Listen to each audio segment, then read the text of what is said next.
विष्णु मत आवे सो सतगुर माहे समाना। एह बाणी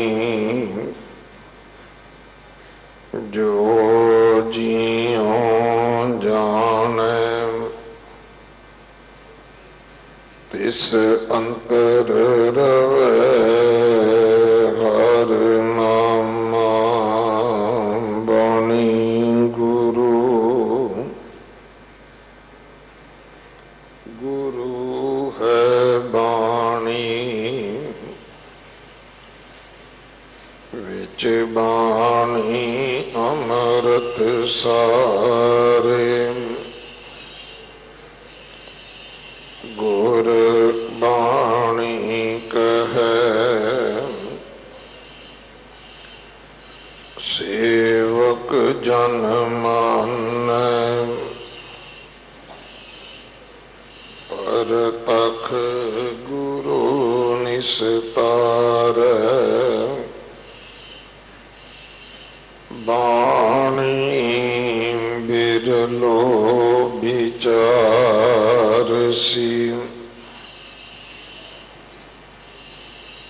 जे को गुरमुख होए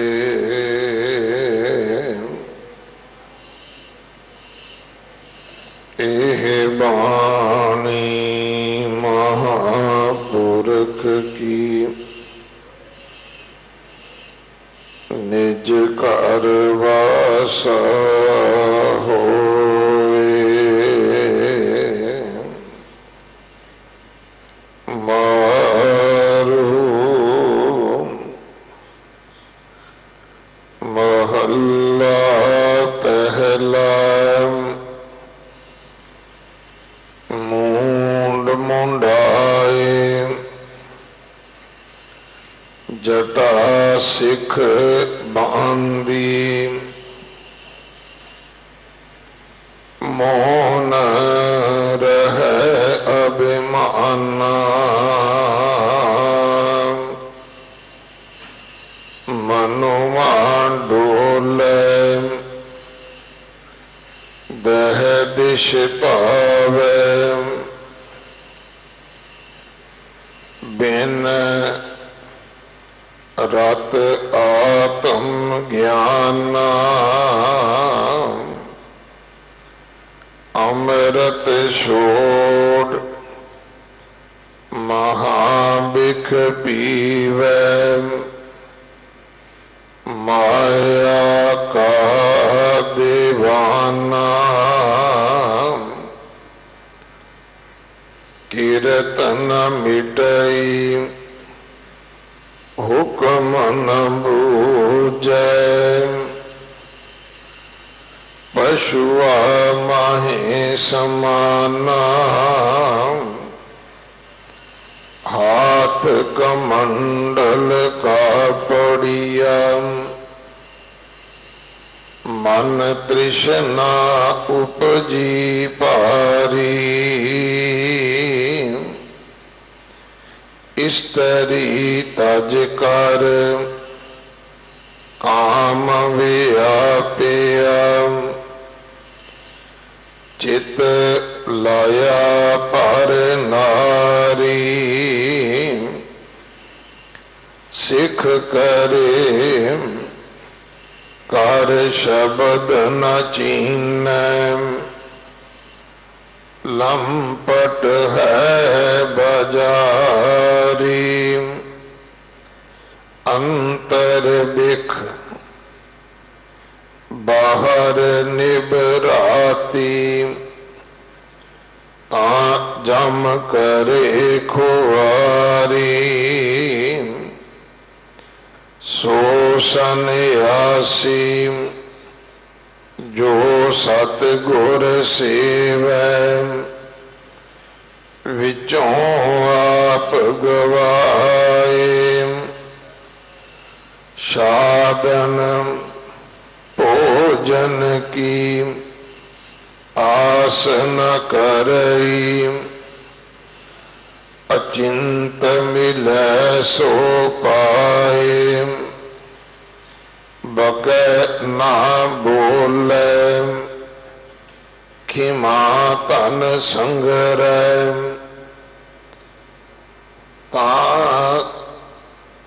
ताम सुनाए, जान लाए, तन गिरही, सन्यासी जोगी, जेह रिच चरणी चित लाए, बकै ना बोलै, खिमा तन संगरै, तामस नाम जलाए, तन गिरही, सन्यासी जोगी, जे हर चरणी चित लाए, आस निरास रहै सन्यासी, एक स्यों लिव लाए, हर रस पीवै, तां शांत आवे, निज घर ताड़ी लाए, मनुआ ना डोलै, गुरमुख बूझै, तावत वरज रहाए, गृह शरीर गुरमति खोजे, नाम पदार्थ पाए, ब्रह्मा विष्ण महेश सरेष्ठ, नाम रते विचारी, खानी बाणी गगन पताली, जनता जोत तुम्हारी, सब सुख मुक्त नाम तुन बाणी, सच नाम उर तारी, नाम बिना नहीं छूटस नानक, साची तर तू पारी, सब सुख मुक्त नाम तुन बाणी, सच नाम उर तारी, नाम बिना नहीं छूटस नानक, साची तर तू तारी।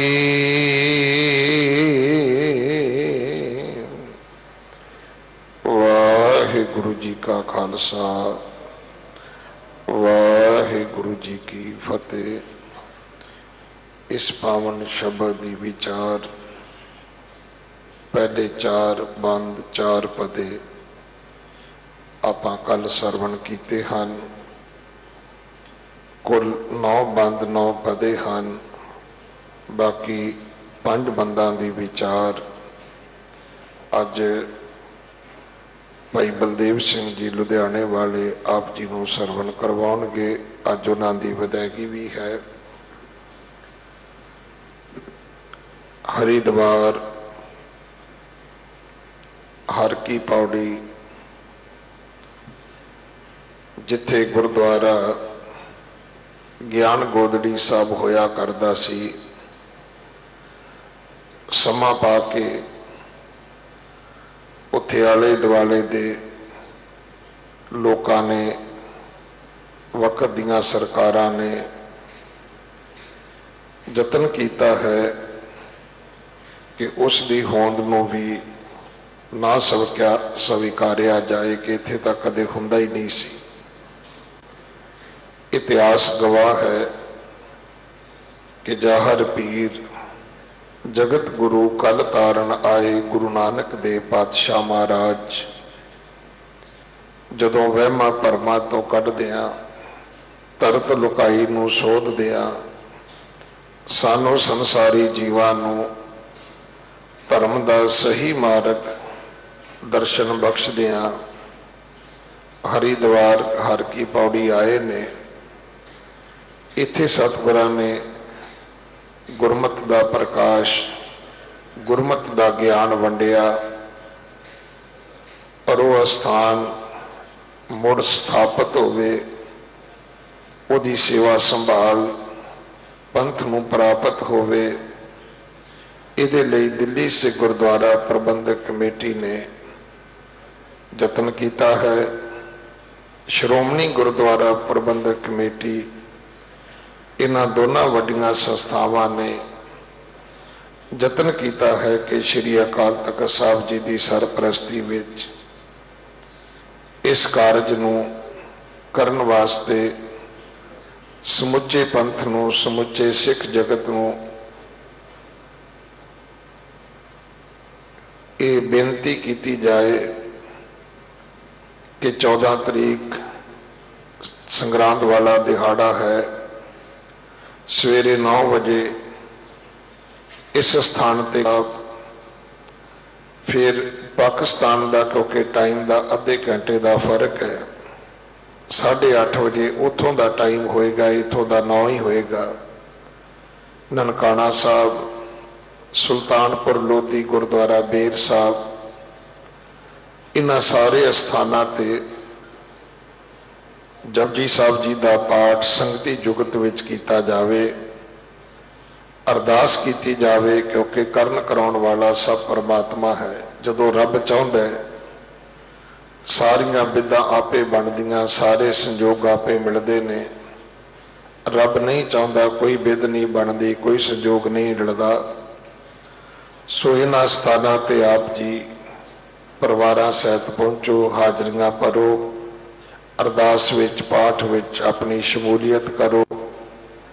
ਦੇਸ਼ਾਂ ਵਿਦੇਸ਼ਾਂ, ਪਿੰਡਾਂ ਥਾਵਾਂ ਤੇ ਆਪ ਜੀ ਜਿੱਥੇ ਰਹਿੰਦੇ ਹੋ, ਉੱਥੇ ਵੀ ਆਪ ਜੀ ਨੂੰ ਬੇਨਤੀ ਹੈ ਕਿ ਜੇ ਆਪ ਜੀ ਇਹਨਾਂ ਸਥਾਨਾਂ ਤੇ ਕਿਤੇ ਵੀ ਨਹੀਂ ਪਹੁੰਚ ਸਕਦੇ ਤੇ ਆਪਣੇ ਨਗਰਾਂ ਵਿੱਚ, ਸ਼ਹਿਰਾਂ ਵਿੱਚ, ਬਾਹਰਲੇ ਮੁਲਕਾਂ ਵਿੱਚ ਇਹ ਸਮਾਂ ਨਿਯਤ ਕਰਕੇ 9 ਵਜੇ ਦੇ ਹਿਸਾਬ ਨਾਲ ਆਪ ਸਾਰੇ ਪਾਠ ਕਰੋ, ਅਰਦਾਸ ਕਰੋ ਕਿ ਜਗਤ ਗੁਰੂ ਗੁਰੂ ਨਾਨਕ ਸਾਹਿਬ ਮਹਾਰਾਜ ਜੀ ਦਾ ਅਸਥਾਨ ਮੁੜ ਸਥਾਪਿਤ ਹੋਵੇ, ਉਹਦੀ ਸੇਵਾ ਸੰਭਾਲ ਸਤਿਗੁਰੂ ਆਪਣੇ ਪੰਥ ਨੂੰ ਬਖਸ਼ਣ। ਅਗਲੇ ਸਮੇਂ ਵਾਸਤੇ ਗੁਰਬਾਣੀ ਵਿਚਾਰ ਸਰਵਣ ਕਰੋ ਜੀ। 9 ਤਰੀਕ ਜੋ 2-3 ਦਿਨ ਬਾਅਦ ਹੈ, ਨਿਮਾਣਿਆਂ ਦੇ ਮਾਣ, ਨਿਤਾਣਿਆਂ ਦੇ ਤਾਣ, ਨਿਉਟਿਆਂ ਦੀ ਓਟ, ਗੁਰੂ ਅਮਰਦਾਸ ਮਹਾਰਾਜ ਜੀ ਦਾ ਪਾਵਨ ਪਵਿੱਤਰ ਪ੍ਰਕਾਸ਼ ਗੁਰਪੁਰਬ ਹੈ ਜੀ। ਵਾਹਿਗੁਰੂ ਜੀ ਕਾ ਖਾਲਸਾ, ਵਾਹਿਗੁਰੂ ਜੀ ਕੀ ਫਤਿਹ। ਵਾਹਿਗੁਰੂ ਜੀ, ਭਗਤ ਤੇਰੇ ਮਨ ਭਾਵੰਦੇ,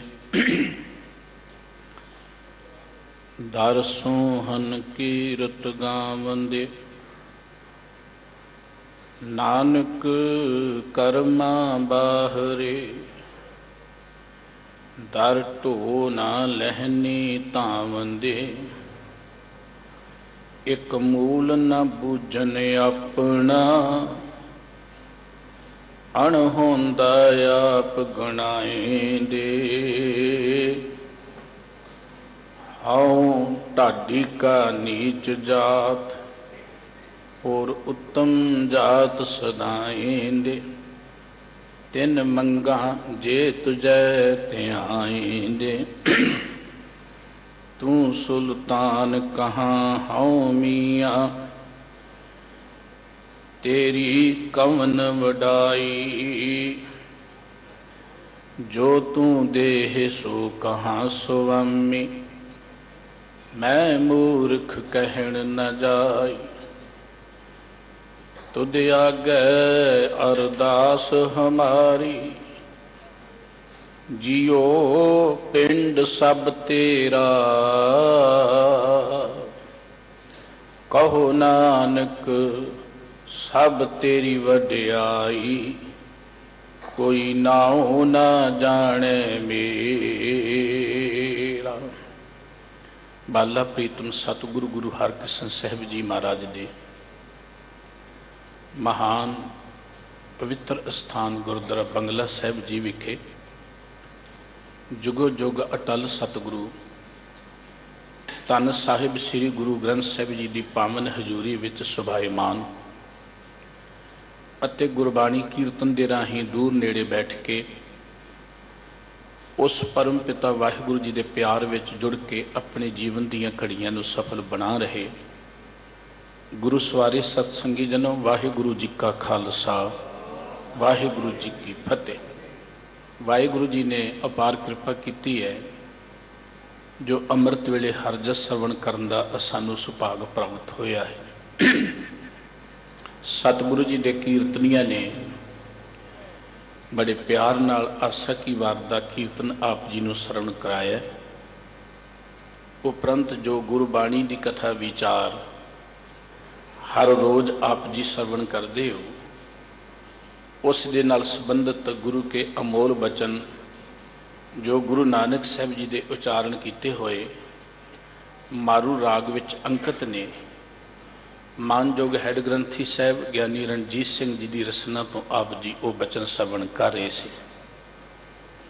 जिस मुख वाक की विचार आप जी ने कल अद्धी श्रवण की सी, रहिंदा भाग अज श्रवण कर रहे सी, उसका जो सेंट्रल आइडिया है रहाओ वालियां पंक्तियां गुरुदेव ने बचन के बाबा ऐसी रवत रवै सन्यासी। सन्यासी कौन है? सन्यासी की जिंदगी की रहनी किहो जी होनी चाहिए है। सतगुरु जी ने इस मुख वाक विच ये ज्ञान बख्शिश किया है। धर्म की दुनिया च वख-वख भेखां वाले व्यक्ति ने, दुनिया उन्होंने बहुत सत्कार दिंदी है, सत्कारयोग ने, पर जदों उस भेख के अंदर वो लोग आ जाते हैं जिन्हां दा किरदार, जिन्हां दा आचार उन्ना उच्चा नहीं हुंदा, उदों ये मनुखी समाज जिहड़ा है ये गरकण वाले पासे तुर पैंदा है। गुरमत का मुख मनोरथ इस समाज की खुशहाली लई है, एक अजिही शख्सियत की घाट घड़न तो है जो आप भी इस संसार अंदर बड़ा खुशहाल जीवन बतीत करे अते इस धरती के उपर खुशहाली का प्रचार प्रसार कर सके। सतगुरु जी ने किसी सन्यासी नूं माड़ा नहीं कहा, किसी जोगी नूं, किसी ब्राह्मण नूं, किसी पंडित नूं माड़ा नहीं कहा, पर उन्हां दे रूप विच जिहड़े भेखी लोग तुरे फिरदे ने, जिहड़े अंदरों कुछ होर ने बाहरों कुछ होर ने, उन्हां दी चर्चा सतगुरु जी ने जरूर की है। सन्यासी कौन हुंदा है? उस सन्यासी का सत्कार भी सतगुरु जी ने इस मुखवाक विच कीता है। आप जी अगे चल के श्रवण करोगे। धर्म का मनुख मुख मनोर सानू अंदरों एक अजिही जिंदगी देना है जिस नूं प्राप्त करके असी आत्मक तौर पर इन्ने बलवान हो जाइए, खुशहाल हो जाइए। वो खुशहाली आपां संसार के लोगों नूं भी वंडीए। आपां देखते किसी मनुख की महानता भेख करके नहीं हुंदी, उहदी महानता उहदे गुणां करके हुंदी है, उहदे किरदार करके हुंदी है। देखण नूं बगला चिट्टा है लेकिन बगले का सत्कार नहीं है। हंस का सत्कार उहदे गुणां करके है, उहदे चिट्टे होण करके नहीं, उहदे गुणां करके है। बगला भावें चिट्टा है पर दूसरे बन्ने कोयल काली है, पर उहदे विच कोई गुण है कि उहदी आवाज़ सुनदे हर कोई प्रसन्न हो जाता है, उसनूं देखण लई हर कोई उतावला हुंदा है। उहदे गुणां करके उहदी कदर है। गुरबाणी ने गुणां ते आधारित समाज की गल कीती है। गुरु नानक साहब जी तो लैके गुरु के पंथ का, गुरु साहब जी का इतिहास जदों तुसीं पढ़ोगे, इत्थे केवल तो केवल गणतंत्र की गल नहीं, इत्थे गुणतंत्र की गल है। ਭਾਈ ਲਹਿਣਾ ਜੀ ਸਤਿਗੁਰੂ ਜੀ ਦੇ ਦਰ ਤੇ ਆ ਕੇ ਗੁਰਬਾਣੀ ਦੇ ਰਾਹੀਂ ਅਜਿਹੀ ਉਹਨਾਂ ਦੀ ਜ਼ਿੰਦਗੀ ਦੀ ਘਾੜਤ ਬਣ ਗਈ। ਆਖਰ ਗੁਰੂ ਨਾਨਕ ਸਾਹਿਬ ਜੀ ਨੇ ਕਹਿਤਾ, ਲਹਿਣਿਆ ਤੂੰ ਮੇਰਾ ਗੁਰੂ ਤੇ ਮੈਂ ਤੇਰਾ ਸੇਵਕ। ਹਾਲਾਂਕਿ ਹੋਰ ਵੀ ਬਹੁਤ ਲੋਕ ਸਨ ਸੇਵਾ ਕਰਨ ਵਾਲੇ, ਗੁਰੂ ਕੇ ਪੁੱਤਰ ਬੜੀ ਬੰਦਗੀ ਕਰਦੇ ਸਨ, ਬੜੀ ਭਗਤੀ ਕਰਦੇ ਸਨ, ਸਤਿਕਾਰਯੋਗ ਸਨ, ਪਰ ਕੇਵਲ ਬਾਹਰੀ ਭੇਖ ਜਾਂ ਬਾਹਰੀ ਭਗਤੀ ਨਾਲ ਕੋਈ ਉੱਚਾ ਨਹੀਂ ਉੱਠ ਸਕਦਾ ਜਿੰਨਾ ਚਿਰ ਆਤਮਿਕ ਗੁਣਾਂ ਦਾ ਉਹ ਧਾਰਨ ਹੀ ਨਹੀਂ ਬਣਦਾ। ਇਸ ਕਰਕੇ ਸਤਿਗੁਰੂ ਜੀ ਨੇ ਸੰਨਿਆਸੀ ਜੋ ਆਤਮਿਕ ਗੁਣਾਂ ਕਰਕੇ ਉੱਚਾ ਉੱਠਾ ਹੋਇਆ ਹੈ ਉਸ ਦੀ ਵਡਿਆਈ ਇਸ ਮੁਖਵਾਕ ਵਿੱਚ ਕੀਤੀ ਹੈ। ਆਓ ਆਪਾਂ ਮਿਲ ਕੇ ਜੋ ਬਾਕੀ ਦਾ ਰਹਿੰਦਾ ਸ਼ਬਦ ਹੈ ਉਸ ਦੀ ਵਿਚਾਰ ਸਾਂਝੀ ਕਰੀਏ। ਗੁਰੂ ਪਿਆਰ 'ਚ ਜੁੜਦੇ ਹਾਂ, ਆਪਣੀਆਂ ਮਨ ਬਿਰਤੀਆਂ ਨੂੰ ਜੋੜਨ ਦੇ ਲਈ ਗੁਰੂ ਚਰਨਾਂ ਦਾ ਧਿਆਨ ਧਰਦੇ ਹਾਂ। ਇੱਕ ਵੇਰਾ ਆਪਾਂ ਸਾਰੇ ਹੀ ਉਚਾਰਨ ਕਰੀਏ ਜੀ, ਸਤਨਾਮ ਸ੍ਰੀ ਵਾਹਿਗੁਰੂ ਸਾਹਿਬ ਜੀ। ਮੂੰਡ ਮੁੰਡਾਏ ਜਟਾਂ ਸਿੱਖ ਬੰਦੀ, ਮੋਨ ਰਹਿ ਅਭਿਮਾਨਾ। ਮਨੁਆ ਡੋਲੇ ਦੇ ਦਿਸਤਾਵੇ, ਬਿਨ ਰਤ ਆਤਮ ਗਿਆਨਾ। ਗੁਰੂ ਨਾਨਕ ਸਾਹਿਬ ਜੀ ਦੇ ਇਹ ਪਾਵਨ ਬਚਨ ਸਤਿਗੁਰੂ ਜੀ ਦੇ ਪਾਵਨ ਅੰਗ 1012 ਤੇ ਸੁਭਾਇਮਾਨ ਨੇ ਔਰ ਮੁੱਖ ਵਾਕ ਦੇ ਇਹ 5ਵੇਂ ਪਦ ਵਿੱਚ ਪੰਕਤੀਆਂ ਅੰਗਤ ਨੇ। ਸਤਿਗੁਰੂ ਜੀ ਕਹਿੰਦੇ, ਮੂਡ ਮੁੰਡਾਏ ਜਟਾ ਸਿੱਖ ਬੰਦੀ। ਧਰਮ ਦੀ ਦੁਨੀਆ 'ਚ ਤੁਸੀਂ ਵੱਖ-ਵੱਖ ਭੇਖ ਦੇਖੋਗੇ। ਕਿਸੇ ਨੇ ਸਿਰ ਜਿਹੜਾ ਬੜਾ ਰਗੜ ਕੇ ਮਨਾਇਆ ਹੁੰਦਾ, ਕਿਸੇ ਨੇ ਜੜਾਵਾਂ ਵਧਾਈਆਂ ਹੁੰਦੀਆਂ ਨੇ, ਕਿਸੇ ਨੇ ਸਿਰ ਤੇ ਜੜਾਵਾਂ ਦਾ ਜੂੜਾ ਕੀਤਾ ਹੁੰਦਾ, ਕਿਸੇ ਨੇ ਸਰੀਰ ਤੇ ਸਵਾਹ ਮਲੀ ਹੁੰਦੀ ਹੈ, ਕਿਸੇ ਨੇ ਭਗਵੇ ਕੱਪੜੇ ਪਾਏ ਹੁੰਦੇ ਨੇ, ਕਿਸੇ ਨੇ ਹੋਰ ਰੰਗ ਦੇ ਕੱਪੜੇ ਪਾਏ ਹੋਏ ਨੇ। ਵੱਖ-ਵੱਖ ਮਤ ਦੇ ਆਪੋ ਆਪਣੇ ਭੇਖ ਨੇ। ਸਾਹਿਬ ਸ੍ਰੀ ਗੁਰੂ ਗ੍ਰੰਥ ਸਾਹਿਬ ਜੀ ਕਹਿੰਦੇ ਕਿ ਭਾਵੇਂ ਕੋ ਮੂੰਡ ਮੰਡਾ ਲੇ, ਆਪਣਾ ਸਿਰ ਮਨਾ ਲੇ, ਭਾਵੇਂ ਲੰਮੀਆਂ ਲੰਮੀਆਂ ਜਟਾਂ ਰੱਖ ਲੇ, ਸਿਰ ਤੇ ਜੂੜਾ ਬੰਨ੍ਹ ਲੇ, ਭਾਵੇਂ ਕੋ ਮੋਨੀ ਬੈਠ ਕੇ ਬਣ ਕੇ ਬੈਠ ਜਾਏ, ਪਰ ਇਹ ਸਭ ਕੁਝ ਦਾ ਫਿਰ ਉਹ ਅਭਿਮਾਨ ਵੀ ਕਰੇ। ਆਤਮਿਕ ਤੌਰ ਤੇ ਬੰਦਾ ਉਦੋਂ ਉੱਚਾ ਉੱਠਦਾ ਜਦੋਂ ਉਹਦੇ ਅੰਦਰੋਂ ਹੰਕਾਰ ਮਿਟਦਾ। ਜਦੋਂ ਕੇਵਲ ਬਾਹਰਲਾ ਭੇਖ ਹੁੰਦਾ ਉਦੋਂ ਅੰਦਰ ਹੰਕਾਰ ਪੈਦਾ ਹੋਵੇਗਾ। ਜੇ ਹੰਕਾਰ ਹੈ ਤੇ ਭੇਖ ਮਨੁੱਖ ਨੂੰ ਸੁੱਖ ਨਹੀਂ ਦੇ ਸਕੇਗਾ। ਸਾਹਿਬ ਜੀ ਕਹਿੰਦੇ ਬਾਹਰਲਾ ਭੇਖ ਵੀ ਕਰ ਲਿਆ ਪਰ ਫਿਰ ਵੀ ਮਨੁੱਖ ਹੰਕਾਰ ਦੇ ਵਿੱਚ ਹੈ। ਮਨੁਆ ਡੋਲੇ ਦੇ ਦਿਸ ਧਾਵੇ, ਬਿਨ ਰਤ ਆਤਮ ਗਿਆਨਾ। ਘਰ ਛੱਡ ਦਿੱਤਾ ਹੈ, ਭੇਖ ਧਾਰਨ ਕਰ ਲਿਆ, ਤੀਰਥਾਂ ਤੇ ਵੀ ਬੈਠ ਗਿਆ, ਜੰਗਲਾਂ 'ਚ ਵੀ ਬੈਠ ਗਿਆ, ਮਨ ਫਿਰ ਭਟਕ ਰਿਹਾ। 10 ਦਿਸ਼ਾਵਾਂ ਵਿੱਚ ਭਗਤ ਤਰਲੋਚਨ ਜੀ ਨੇ ਆਪਣੀ ਰਚਨਾ ਇੱਕ ਬਚਨ ਲਿਖਿਆ, ਕਾਏ ਕਮੰਡਲ ਕਾਪੜੀਆ 800 ਤੀਰਥ ਨਾਈ। ਕਹਿਣ ਲੱਗੇ ਕਿ ਹੱਥ ਵਿੱਚ ਕਮੰਡਲ ਲੈ ਕੇ, ਕਾਪੜੀਆ ਦਾ ਅਰਥ ਹੈ ਜਿਨ੍ਹਾਂ ਨੇ ਲੀਰਾਂ ਵਾਲਾ ਚੋਲਾ ਪਾਇਆ ਹੋਇਆ। ਇੱਕ ਪੰਥ ਹੈ ਹਿੰਦੁਸਤਾਨ ਦੀ ਧਰਤੀ ਤੇ ਕਿ ਤੂੰ 88 ਤੀਰਥਾਂ ਤੇ ਤੁਰਿਆ ਫਿਰਦਾ, ਕੀ ਫਾਇਦਾ? ਬਦਤ ਤਰਲੋਚਨ ਸੁਣ ਰੇ ਪ੍ਰਾਣੀ, ਕਣ ਬਿਨ ਗਾਹੋ ਕੇ ਪਾਹੀ। ਹੁਣ ਛਿੱਟੇ ਹੋਣ ਨਾ ਤੇ ਕੇਵਲ ਨਾੜ ਨੂੰ ਗਾਉਣ ਦੇ ਨਾਲ ਕੋਈ ਦਾਣੇ ਨਹੀਂ ਮਿਲ ਜਾਣਗੇ। ਜੇ ਮਨੁੱਖ ਦੇ ਪੱਲੇ ਆਤਮਿਕ ਗੁਣ ਨਹੀਂ ਹੈ, ਉਹ ਬਾਹਰੋਂ ਭੇਖ ਕਰ ਲੇ, ਤੀਰਥਾਂ ਤੇ ਬੈਠ ਜੇ, ਜੋ ਕੁਝ ਮਰਜ਼ੀ ਕਰ ਲੇ, ਉਹ ਸੁਖੀ ਨਹੀਂ ਹੋ ਸਕਦਾ। ਗੁਰਬਾਣੀ ਵਿੱਚ ਸਤਿਗੁਰੂ ਜੀ ਨੇ ਬੜੀਆਂ ਪਿਆਰੀਆਂ ਉਦਾਹਰਨਾਂ ਦੇ ਕੇ ਸਾਨੂੰ ਸਮਝਾਇਆ ਹੈ। 12 ਮਾਹ ਦੀ ਜਦ ਆਪਾਂ ਆਰੰਭਤਾ ਕਰਦੇ ਹਾਂ, ਉੱਥੇ ਬੜੇ ਪਿਆਰੇ ਬਚਨ ਗੁਰੂ ਸਾਹਿਬ ਜੀ ਦੇ ਕਿ ਜੇ ਮਨੁੱਖ ਦੇ ਪੱਲੇ ਗੁਣ ਨਹੀਂ ਹੈ, ਉਹ ਮਨੁੱਖ ਦੀ ਹਾਲਤ ਇਵੇਂ ਜਿਵੇਂ ਧੇਨ ਦੁੱਧੇ ਤੇ ਬਾਹਰੀ। ਗਊ ਦੁੱਧ ਨਾ ਦੇਵੇ, ਦੇਖਣ ਨੂੰ ਬੜੀ ਸੋਹਣੀ ਹੋਏ, ਤੰਦਰੁਸਤ ਹੋਏ, ਤਗੜੀ ਹੋਏ, ਦੁੱਧ ਨਾ ਦੇਵੇ ਤੇ ਕਿਸੇ ਅਰਥ ਨਹੀਂ ਹੈ। ਜ਼ਿਮੀਂਦਾਰ ਨੇ ਖੇਤੀ ਬੀਜੀ ਹੈ, ਉਹਨੂੰ ਦਾਣਾ ਹੀ ਕੋਈ ਨਹੀਂ ਪਿਆ। ਜੇ ਦਾਣਾ ਕੋਈ ਨਹੀਂ ਪਿਆ ਤੇ ਕੇਵਲ ਪਰਾਲੀ ਨੂੰ ਜਾਂ ਨਾੜ ਨੂੰ ਗਾਉਣਾ ਕਿਸੇ ਅਰਥ ਨਹੀਂ ਹੈ। ਜਿਉਂ ਜਲ ਬਿਨ ਸਾਹ ਕੁਮਲਾਵਤੀ ਉਪਜੇ ਨਾਹੀ ਦਾਨ।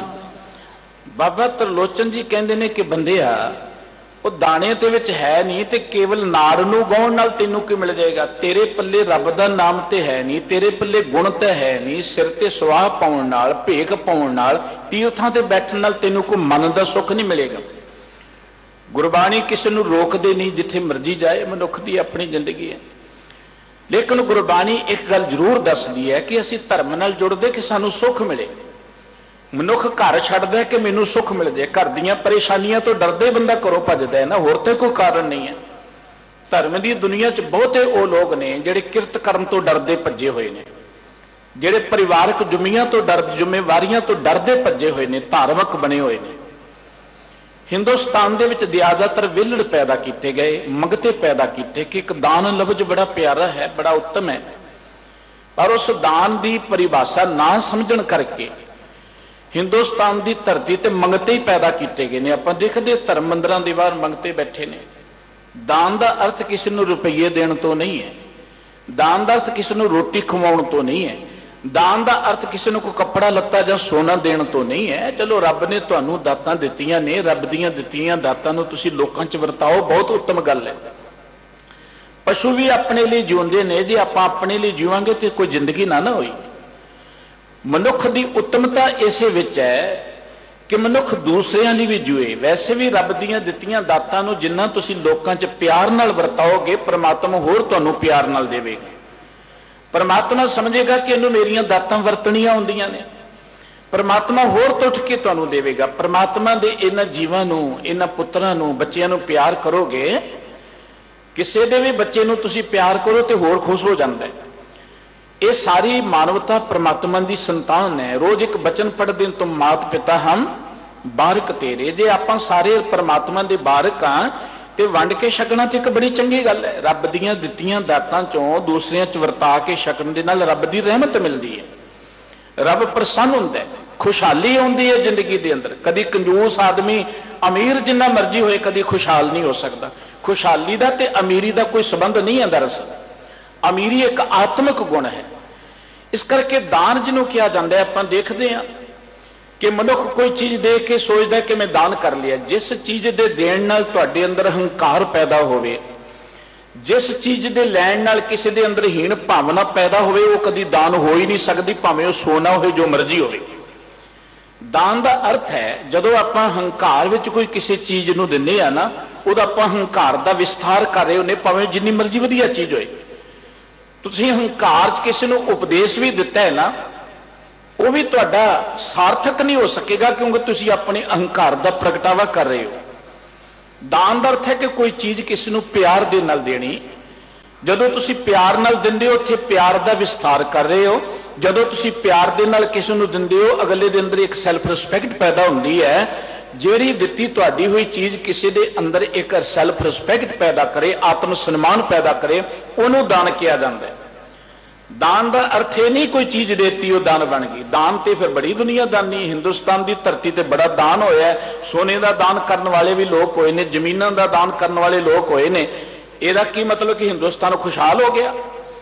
जिन्ना दान हिंदुस्तान की धरती ते हुंदा तो बड़ा खुशहाल होना चाहिए। सिर्फ दान की परिभाषा का पता ना होने करके जिवें आपां रेत विच पानी नहीं डोली चले जाते, इस तरह दित्तियां होईयां साडीआं चीज़ां मानवता विच कोई खुशहाली नहीं पैदा कर रही, कोई समाज नूं खुशहाल नहीं कर रही। दान का अर्थ है कि समाज नूं डिवेलप करना। दान का अर्थ है किसी नूं उहदे पैरां ते खड़ियां करना, वो अपने पैरां ते खड़ा होकर बड़े सन्मान दे नाल जिंदगी जीउ सके। इस करके सतगुरु सच्चे पातशाह जी कहंदे ने कि जिस चीज़ दे नाल हंकार ही पैदा हो गया, धर्म नाल जुड़ना सी कि हंकार तो मुक्त हो जाइए। बंदा दुखी होके, दुखों का कारण हंकार है, होर कोई कारण नहीं। कोई घर दुखों का कारण नहीं, कोई परिवार दुखों का कारण नहीं है, कोई वस्तु दुखों का कारण नहीं है, कोई धन दुखों का कारण नहीं है। रब ने जो कुछ बनाया दुखों लिए नहीं बनाया। ये मनुख की अज्ञानता है। सोचता जी घर दुखों का कारण है, वो सोचता जी धन दुखों का कारण है। दुखों का कारण यह है कि मनुख परमात्मा नालों टुट गया, रब्बी गुणों नालों टुट गया, वो अंदरों आत्मिक गुण खत्म हो गए। इस करके परमात्मा नाल जुड़ के वो गुण प्राप्त करांगे, आपां सुखी हो जावांगे। कोई घर च बैठा होए, भावें जंगल च बैठा होए, भावें भगे हुए कपड़ियां च होए, भावें गृहस्थी होए, जिहड़ा आत्मिक तौर पर उच्चा उठ जाएगा वो सुखी हो जाएगा। नहीं जे आत्मिक तौर पर उच्चे नहीं उठे, हंकार च ही आपां कदी सुखी नहीं हो सकते। बहुत लोग तीर्थां ते बैठे ने, बहुत लोग पाठ पूजा करते हैं, बहुत लोग ने जिहड़े लोकां नूं तीर्थां ते इशनान करते, दान पुण्य करते, तुसीं देख लो उन्हां दे चेहरे ते भी तिउड़ियां पईयां होणगीਆਂ। इसका कारण कि बाहरों वो कर्म तो उत्तम कर रहे हैं, लेकिन आत्मिक तौर पर वो उच्चे नहीं उठ रहे। सतगुरु जी कहते कोई जड़ावा बना ले, कोई सिर बना ले, कोई मोनी बन जाए, पर मन विच जे हंकार है वह मन कभी टिक नहीं सकेगा। क्योंकि बिन रत आत्म ज्ञाना, जिन्ना चिर आत्मिक तौर पर वह ज्ञानवान नहीं हुंदा, रब के प्यार च नहीं जुड़ता, रब्बी गुणां दा धारणी नहीं बनता, ਉਹਦਾ ਮਨ ਕਦੀ ਟਿਕ ਨਹੀਂ ਸਕਦਾ। ਮਨ ਦੇ ਟਿਕਾਉਣ ਦਾ ਇਹ ਕੋਈ ਸੰਬੰਧ ਨਹੀਂ ਕਿ ਤੁਸੀਂ ਕਿਸੇ ਖਾਸ ਥਾਂ ਬੈਠੋ ਮਨ ਟਿਕ ਜਾਏਗਾ।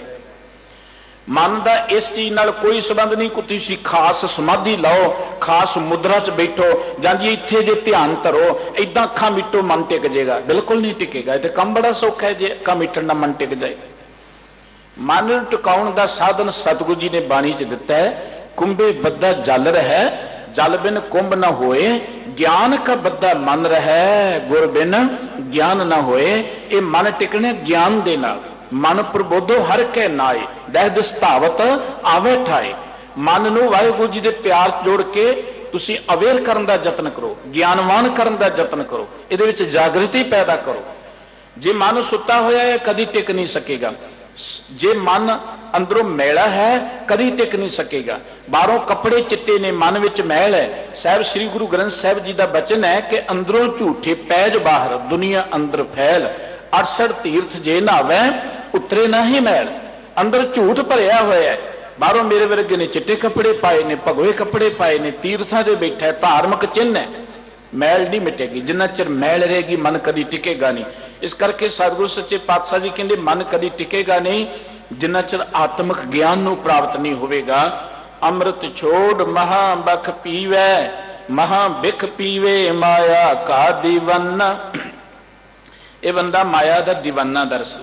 ਦੇਖੋ ਧਰਮ ਸਥਾਨਾਂ ਤੇ ਜਾ ਕੇ ਵੀ ਮਾਇਆ ਦੀ ਗੱਲ ਕਰਦਾ ਬੰਦਾ, ਮਾਇਆ ਮੰਗਦਾ, ਮਾਇਆ ਨਾਲ ਜੁੜਦਾ। ਇਹ ਧਰਮ ਸਥਾਨ ਗਿਆਨ ਪ੍ਰਾਪਤ ਕਰਨ ਲਈ ਸਨ। ਸਾਨੂੰ ਜਿਹੜੇ ਗੁਰੂ ਸਥਾਨ ਸਤਿਗੁਰੂ ਜੀ ਨੇ ਦਿੱਤੇ ਸਾਡੀ ਚੱਟਸਾਲ ਹੈ, ਇਹ ਸਾਡੀ ਪਾਠਸ਼ਾਲਾ ਹੈ, ਇੱਥੋਂ ਅਸੀਂ ਗਿਆਨ ਪ੍ਰਾਪਤ ਕਰਨਾ ਹੈ। ਪਰ ਬਹੁਤ ਕੋਈ ਵਿਰਲਾ ਪ੍ਰਾਣੀ ਹੈ ਜਿਹੜਾ ਗੁਰੂ ਕੋਲ ਆ ਕੇ ਗਿਆਨ ਦੀ ਗੱਲ ਕਰਦਾ, ਗਿਆਨ ਦੀ ਗੱਲ ਸੁਣਦਾ ਹੈ ਜਾਂ ਗਿਆਨ ਮੰਗਦਾ। ਜ਼ਿਆਦਾਤਰ ਆਪਾਂ ਕਹਿੰਦੇ ਮਹਾਰਾਜ ਜੀ ਸਾਡਾ ਕਾਰੋਬਾਰ ਸਫਲ ਹੋ ਜਾਏ, ਸਾਡੇ ਬੱਚਿਆਂ ਨੂੰ ਨੌਕਰੀ ਮਿਲ ਜਾਏ, ਸਾਡੇ ਰੋਹ ਕੱਟੇ ਜਾਣ, ਬਸ ਦੁਨਿਆਵੀ ਚੀਜ਼ਾਂ ਹੀ ਆਪਾਂ ਮੰਗਦੇ ਹਾਂ। ਗੁਰੂ ਦੇ ਕੋਲ ਆਤਮਿਕ ਗਿਆਨ ਮੰਗਾਂਗੇ ਤੇ ਸਭ ਕੁਝ ਮਿਲ ਜਾਏਗਾ। ਗੁਰੂ ਕਾ ਇੱਕ ਬਚਨ ਹੈ ਕਿ ਸਭੇ ਥੋਕ ਪ੍ਰਾਪਤੇ ਜੇ ਆਵੇ ਇੱਕ ਹੱਥ। ਜੇ ਪਰਮਾਤਮਾ ਨਾਲ ਸਾਂਝ ਬਣ ਜਾਏ ਤੇ ਸਭ ਕੁਝ ਮਿਲ ਜਾਏਗਾ। ਸਭ ਕੁਝ ਹੁੰਦਿਆਂ ਜੇ ਪਰਮਾਤਮਾ ਨਾਲ ਸਾਂਝ ਨਾ ਬਣੀ ਤੇ ਸੁੱਖ ਨਹੀਂ ਮਿਲੇਗਾ। ਇਸ ਕਰਕੇ ਸਤਿਗੁਰੂ ਸੱਚੇ ਪਾਤਸ਼ਾਹ ਜੀ ਕਹਿੰਦੇ ਨੇ ਕਿ ਮਾਇਆ ਦਾ ਦੀਵਾਨਾ ਪ੍ਰਾਣੀ ਜਿਹੜਾ ਨਾ ਅੰਮ੍ਰਿਤ ਨਾਲ ਸਾਂਝ ਨਹੀਂ ਪਾਉਂਦਾ, ਇਹ ਤੇ ਬਿਖ ਦੇ ਨਾਲ ਸਾਂਝ ਪਾਉਂਦਾ। ਇਹ ਤੇ ਗੁਰੂ ਕੋਲ ਆ ਕੇ ਵੀ ਅੰਮ੍ਰਿਤ ਦੀ ਗੱਲ ਨਹੀਂ ਸੁਣਨਾ ਚਾਹੁੰਦਾ, ਗੁਰੂ ਕੋਲ ਆ ਕੇ ਵੀ ਅੰਮ੍ਰਿਤ ਦੀ ਗੱਲ ਇਹ ਕਰਦਾ ਨਹੀਂ ਹੈ, ਗੁਰੂ ਕੋਲ ਆ ਕੇ ਵੀ ਅੰਮ੍ਰਿਤ ਦੀ ਜਾਚਨਾ ਨਹੀਂ ਕਰਦਾ, ਗੁਰੂ ਕੋਲ ਆ ਕੇ ਵੀ ਉਹਨਾਂ ਚੀਜ਼ਾਂ ਦੀ ਗੱਲ ਹੀ ਕਰਦੇ ਜਿਹੜੀਆਂ ਇਹਦੇ ਅੰਦਰ ਜ਼ਹਿਰ ਪੈਦਾ ਕਰਨ। ਇਸ ਕਰਕੇ ਇਹ ਮਾਇਆ ਦਾ ਦੀਵਾਨਾ ਹੈ, ਇਹਦੇ ਅੰਦਰ ਮਾਇਆ ਦਾ ਅਸਰ ਹੈ। ਮਾਇਆ ਧਾਰੀ ਲਫ਼ਜ਼ ਆਉਂਦਾ ਇੱਕ ਗੁਰਬਾਣੀ 'ਚ। ਮਾਇਆ ਧਾਰੀ ਦਾ ਇਹ ਅਰਥ ਨਹੀਂ ਹੈ ਕਿ ਜਿਹਦੇ ਕੋਲ ਪੈਸਾ ਬਹੁਤ ਹੈ। ਮਾਇਆ ਧਾਰੀ ਦਾ ਅਰਥ ਕਿ ਜਿਹਦੀ ਸੁਰਤ ਵਿੱਚ ਮਾਇਆ ਵਸੀ ਹੋਈ ਹੈ। ਜੇ ਪੈਸਾ ਬਹੁਤ ਹੈ, ਕੋਈ ਰੱਬ ਦੀ ਬੰਦਗੀ ਕਰ ਰਿਹਾ ਉਹ ਤੇ ਮੁਬਾਰਕ ਹੈ ਬਈ, ਰੱਬ ਨੇ ਦਿੱਤਾ ਉਹਨੂੰ ਪੈਸਾ, ਕਿਰਤ ਕਰਕੇ ਉੱਚਾ ਉੱਠ ਗਿਆ ਤੇ ਮੁਬਾਰਕ ਹੈ। ਪੈਸਾ ਕੋਈ ਮਾੜੀ ਚੀਜ਼ ਨਹੀਂ ਹੈ, ਪੈਸਾ ਗੁਜਰਾਨ ਹੈ। ਪਰ ਜੇ ਮਨੁੱਖ ਦੀ ਸੁਰਤ ਮਾਇਆ 'ਚ ਲੱਗੀ, ਗੁਰੂ ਕੋਲ ਕਾ ਵੀ ਮਾਇਆ, ਆ ਕੇ ਵੀ ਮਾਇਆ, ਪਾਠ ਕਰਦਿਆਂ ਵੀ ਮਾਇਆ, ਜਿੱਥੇ ਜਾਏ ਮਾਇਆ, ਉਹਨੂੰ ਕਿਹਾ ਜਾਂਦਾ ਮਾਇਆ ਧਾਰੀ, ਜਿਹਦੇ ਅੰਦਰ ਮਾਇਆ ਦੀ ਹੀ ਧਾਰ ਵਸੀ ਹੋਈ ਹੈ। ਮਾਇਆ ਤੋਂ ਬਿਨਾਂ ਸੁੱਝਦਾ ਹੀ ਕੁਝ ਨਹੀਂ। ਸਤਿਗੁਰੂ ਸੱਚੇ ਪਾਤਸ਼ਾਹ ਜੀ ਕਹਿੰਦੇ ਕਿ ਮਾਇਆ ਦਾ ਦੀਵਾਨਾ ਬੰਦਾ ਜਿਹੜਾ ਹੈ ਨਾ, ਅੰਮ੍ਰਿਤ ਨੂੰ ਕਦੀ ਨਹੀਂ ਪੀਏਗਾ। ਇਹ ਧਰਮ ਦੀ ਦੁਨੀਆ 'ਚ ਆ ਕੇ ਵੀ ਭੇਖ ਕਰੇਗਾ, ਧਰਮ ਦੀ ਦੁਨੀਆ 'ਚ ਆ ਕੇ ਵੀ ਔਗਣਾ ਨਾਲ ਜੁੜੇਗਾ, ਧਰਮ ਦੀ ਦੁਨੀਆ 'ਚ ਆ ਕੇ ਵੀ ਜ਼ਹਿਰ ਦੇ ਨਾਲ ਜੁੜੇਗਾ। ਇਹ ਇਸ ਦਾ ਸੁਭਾਅ ਹੈ। ਉਹਦਾ ਕਾਰਨ ਕਿ ਕਿਰਤ ਨਾ ਮਿਟਈ ਹੁਕਮ ਨਾ ਬੂਝੇ, ਪਸ਼ੂਆ ਮਾਹੀ ਸੁਮਨ। ਕਿਰਤ ਦਾ ਸੁਭਾਅ ਜੋ ਬਣ ਗਿਆ। ਗੁਰਬਾਣੀ ਦਾ ਇੱਕ ਬਚਨ ਕਿ ਕਿਰਤ ਕਰਮ ਕੇ ਵਿਛੜੇ ਕਰ ਕਿਰਪਾ ਮੇਲੋ ਰਾਮ। ਕਿਰਤ ਦਾ ਅਰਥ ਹੈ ਕਿ ਜੋ ਸਾਡਾ ਸੁਭਾਅ ਬਣ ਗਿਆ, ਜਿਹੜੇ ਸੰਸਕਾਰ ਬਣ ਗਏ ਨੇ, ਇਹ ਸੰਸਕਾਰ ਕੋ ਪਿਛਲੇ ਜਨਮ ਦੇ ਨਹੀਂ। ਆਪਾਂ ਕਈ ਵਾਰੀ ਕਹਿੰਦੇ ਜੀ ਦੇਖੋ ਜੀ ਇਹ ਸਾਡੇ ਪੂਰਵਲੇ ਜਨਮਾਂ ਦੇ ਕੋਈ ਲੇਖ ਨੇ। ਕਈ ਕਹਿੰਦੇ ਜੀ ਇਹ ਪੂਰਵਲੇ ਜਨਮਾਂ ਕਰਕੇ ਸਾਨੂੰ ਮਨੁੱਖਾ ਦੇਹੀ ਮਿਲੀ ਹੈ। ਉਹਨਾਂ ਨੂੰ ਪੁੱਛੀਏ ਵੀ ਉਹ ਜਿਹੜੇ ਪੂਰਵਲੇ ਜਨਮਾਂ 'ਚ ਤੁਸੀਂ ਚੰਗੇ ਕਰਮ ਕੀਤੇ ਉਹ ਕਿਹੜੀ ਜੂਨ ਵਿੱਚ ਕੀਤੇ? ਉਦੋਂ ਕੁੱਤੇ ਸੀ, ਕਾਂ ਸੀ, ਕੀ ਸੀ, ਕਦੋਂ ਕੀਤੇ? ਇਹ ਮਨੁੱਖਾ ਦੇਹੀ ਤੇ ਵਾਹਿਗੁਰੂ ਜੀ ਨੇ ਤਰੁੱਠ ਕੇ ਦਿੱਤੀ ਹੈ। ਤੁਮਰੀ ਕਿਰਪਾ ਤੇ ਮਾਨੁਖ ਦੇਹ ਪਾਈ ਹੈ, ਦੇਹੋ ਦਰਸਰ ਆਇਆ। ਇਹ ਤੇ ਵਾਹਿਗੁਰੂ ਜੀ ਦੀ ਦਾਤ ਹੈ। ਮਨੁੱਖਾ ਦੇਹੀ ਤਾਂ ਚੰਗੇ ਕਰਮ ਕਰਨ ਦੇ ਲਈ ਮਿਲੀ ਹੈ। ਹੁਣ ਬੰਦਾ ਕਰਦਾ ਨਹੀਂ ਹੈ ਤੇ ਕਿਸੇ ਪਿਛਲੇ ਜਨਮ 'ਚ ਜਾ ਵੜਦਾ ਜੀ, ਉਦੋਂ ਆਪਾਂ ਕੋਈ ਮਾੜੇ ਕਰਮ ਕੀਤੇ ਤਾਂ ਦੁੱਖ ਮਿਲਦਾ। ਜਦੋਂ ਮਨੁੱਖ ਦੁਨੀਆ 'ਚ ਆਉਂਦਾ ਉਹ ਤੇ ਰੱਬ ਦਾ ਰੂਪ ਹੁੰਦਾ। ਜਦੋਂ ਮਨੁੱਖ ਦੁਨੀਆ 'ਚ ਆਉਂਦਾ ਉਦੋਂ ਤੋਂ ਉਹਦੀ ਲਿਵ ਲੱਗੀ ਹੁੰਦੀ ਹੈ। ਆਪਾਂ ਗੁਰਬਾਣੀ ਦਾ ਬਚਨ ਪੜ੍ਹਦੇ ਹਰ ਪਹਿਲੇ ਪੈਰੇ ਰਹਿਣ ਕੇ ਵਣਜਾਰਿਆ ਮਿੱਤਰਾ, ਹੁਕਮ ਪਿਆ ਗੁਰਬਾਸ, ਉਰਦਮੁਖ ਅੰਤਰ ਤਪ ਕਰੇ ਵਣਜਾਰਿਆ ਮਿੱਤਰਾ, ਖਸਮ ਛੇਤੀ ਅਰਦਾਸ। ਖਸਮ ਛੇਤੀ ਅਰਦਾਸ ਵਖਾਣੇ, ਉਰਦ ਧਿਆਨ ਲਿਵ ਲਾਗਾ। ਉਦੋਂ ਤੇ ਲਿਵ ਲੱਗੀ ਸੀ। ਬੱਚਾ ਤੇ ਰੱਬ ਦਾ ਰੂਪ ਹੁੰਦਾ ਹੈ। ਬੱਚੇ ਨੂੰ ਆਪਾਂ ਰੱਬ ਦਾ ਰੂਪ ਕਹਿੰਦੇ ਹਾਂ। ਹਰ ਬੱਚਾ ਰੱਬ ਦਾ ਰੂਪ ਹੁੰਦਾ, ਭੋਲਾ ਜਿਹਾ, ਪਿਆਰਾ ਜਿਹਾ, ਨਿਰਛਲ ਜਿਹਾ, ਨਿਰਵੈਰ ਜਿਹਾ, ਨਿਰਭਉ ਜਿਹਾ। ਜਿਉਂ ਜਿਉਂ ਦੁਨੀਆ ਦਾ ਪ੍ਰਭਾਵ ਪੈਂਦਾ ਹੈ ਉਹਦਾ ਸੁਭਾਅ ਬਦਲਦਾ ਜਾਂਦਾ ਹੈ, ਅਸਲੀ ਸੁਭਾਅ ਢੱਕਿਆ ਜਾਂਦਾ ਹੈ।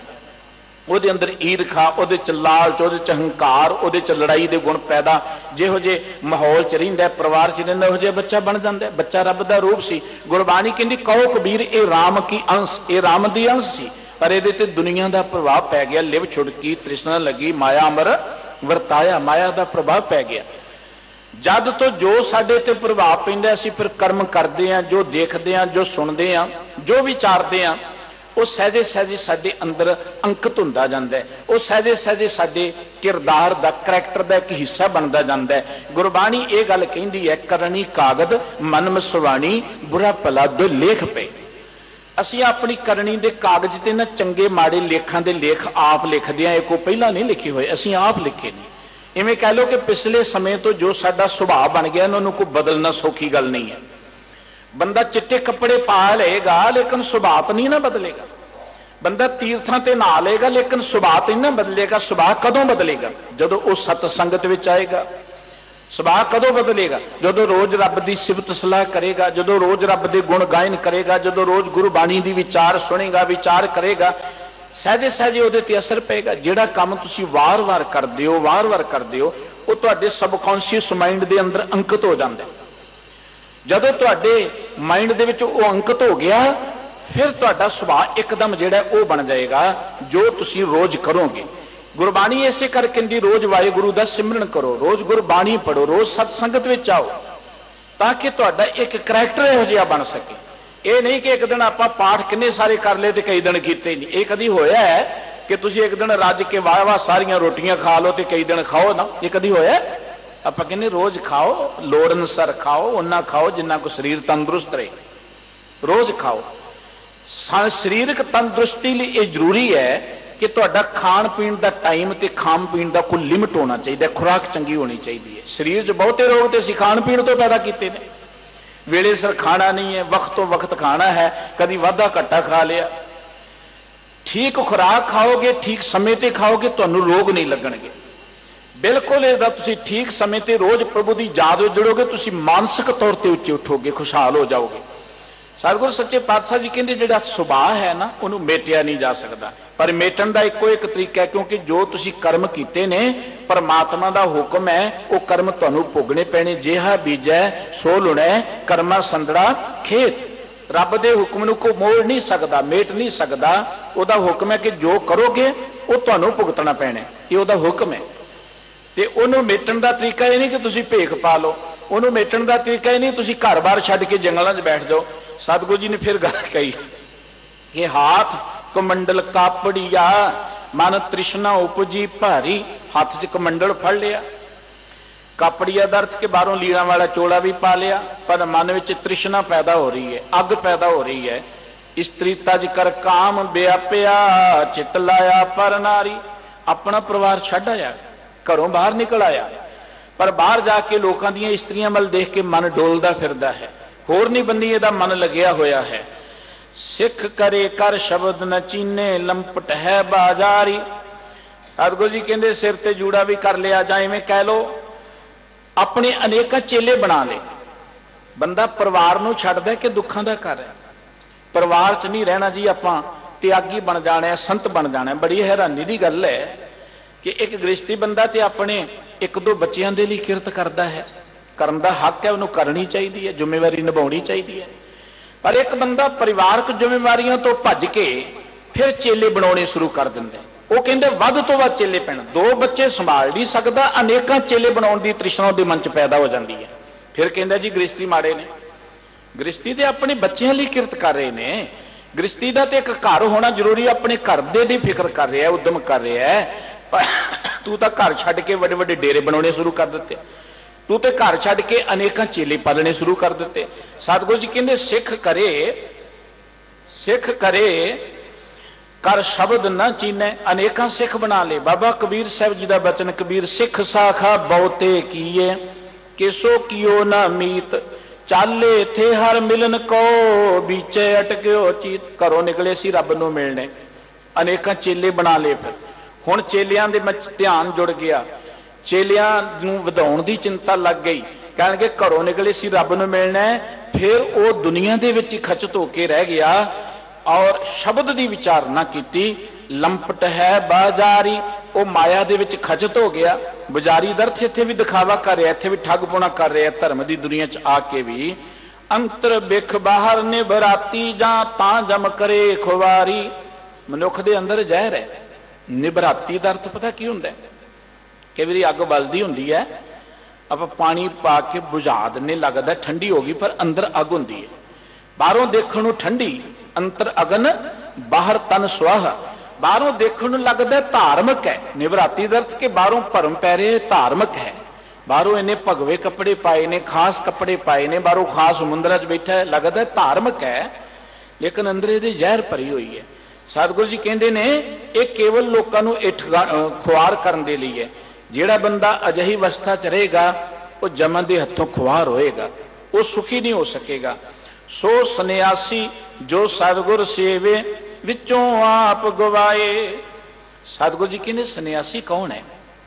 सन्यास एक मन की अवस्था है, संत एक मन की अवस्था है, ब्रह्म ज्ञानी एक मन की अवस्था है।